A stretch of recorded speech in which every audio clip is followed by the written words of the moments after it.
On the 4th of June, when the country witnessed a path-breaking Lok Sabha election result, millions of young Indian students who were waiting for the medical entrance exam results were not able to believe what transpired on that fateful day. Most viewers might have guessed it right.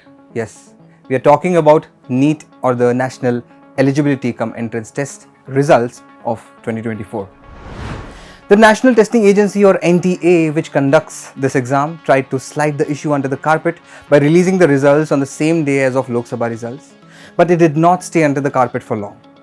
As many as 67 students scored 720 out of 720 marks in the NEET exams, full marks, something that had never happened before. The cutoff mark of the exam score, which in 2018 was seen at 540, jumped by over 100 marks to 650 in 2024. Meaning, someone scoring even 640 marks out of 720 will be denied admission in a government medical college.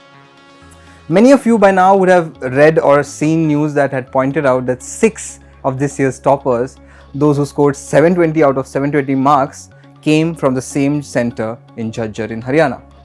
Not just that strange coincidence alone, the number of students scoring 700 plus marks has increased from 304 last year to 2,100 this year.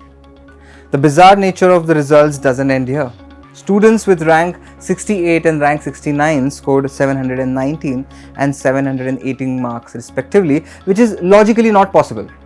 Let me explain the logic. So in the NEET exam, every correct mark accounts for a +4 marking, while an incorrect answer accounts for a -1. Hence, marks like 719, 718 and 717 logically cannot be attained.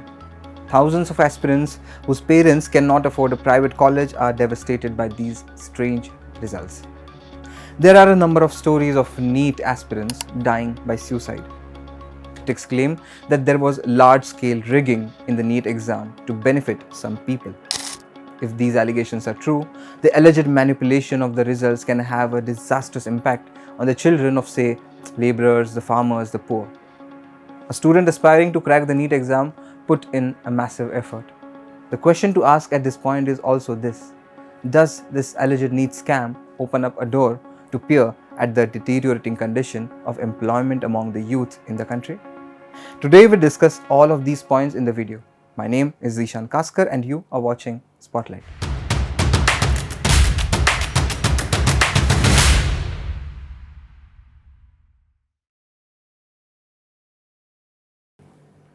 First up, let's talk about the criticism around the NEET exam.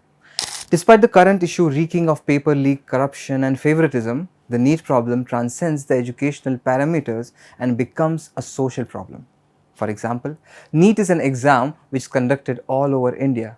It is understood that the syllabus of NEET is very close to the CBSE syllabus, giving an unfair disadvantage to students from other state boards. For example, Tamil Nadu's S. Anita, who had scored 98% in her 12th boards, only managed 86 marks out of 720 in the NEET. It had also become a political issue when Jayalalitha had demanded to discard this test.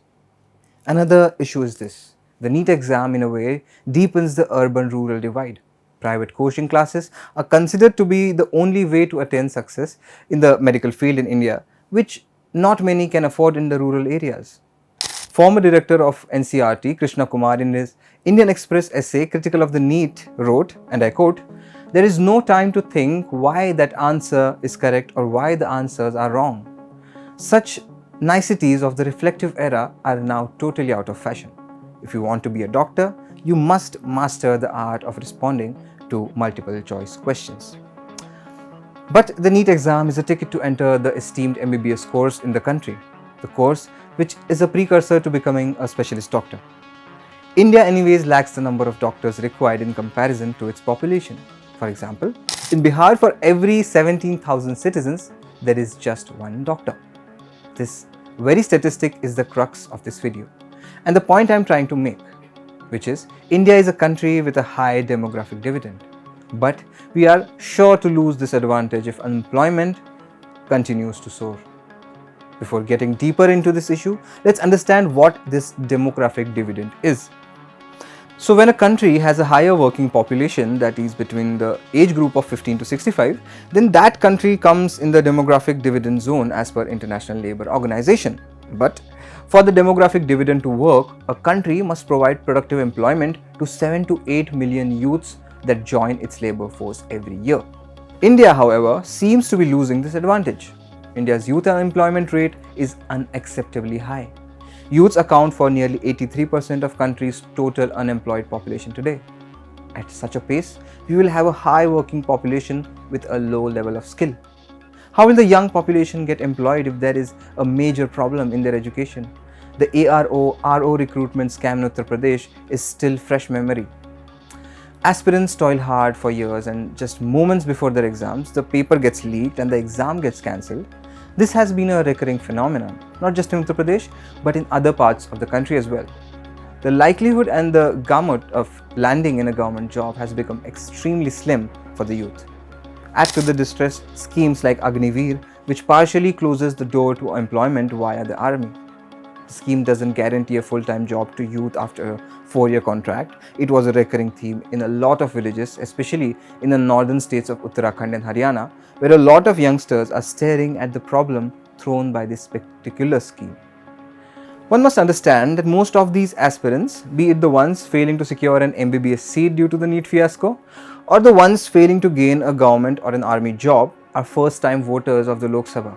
CSD's data of 2024 Lok Sabha elections has held that most of the first-time voters have voted for the BJP, 39% to be precise. So now the question arises whether these first-time voters are really the ones to improve India's demographic dividend or just an easy group of propaganda peddling bloc. According to the International Labour Organization or ILO report, and I quote, in India, the youth unemployment rate was an estimated 12.4% in 2022, which was more than 12 times higher than the adult rate. The World Bank report also flags the concern that for the demographic dividend to be realized, the region needs to create jobs.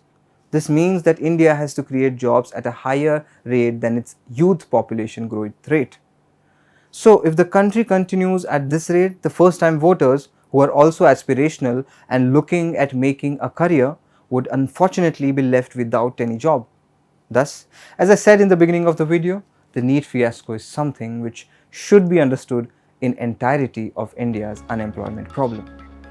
There is loss of jobs at the university level too. Teachers are forced to do ad hoc jobs, even in top colleges in Delhi. Securing a stable job has never been so difficult. Why is it that the first-time voters are taken for granted? Why aren't the issues of a population which is going to be responsible for India's demographic dividend ignored by the government as well as the independent agencies? If there is no adequate number of jobs for them, what will they do? This is a serious issue. The NEET aspirants can ask for a retest, but the newly formed Indian government must ensure that the system must create many more jobs to them, not just for their livelihood, but also to meet the dearth of doctors in the country, particularly in the rural areas. That's it from me today. My name is Zishan Kaskar and you are watching The Wire.